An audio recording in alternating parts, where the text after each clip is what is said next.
Hello guys! Pagkatapos ng halos 4 na buwan handa nang anihin ang tanim naming kamote. Ito ay isa sa mga requirements nila sa asignaturang agrikultura na dapat makapagtanim ng halaman at aanihin. Ito rin ay makatulong sa mga bata na mapagtanto nila na kung masipag kang magtanim siguradong hindi ka magugutom. At kung marami ang kanilang maaani pwede nilang maibenta upang magkaroon ng extrang income.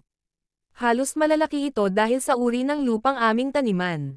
Masaya ang mga bata lalo na makapaghukay na malalaking kamote. Alam nyo ba ang kamote o sweet potatoes ay mayaman sa nutrients? Mayaman ito sa vitamin A, C, at vitamin B6.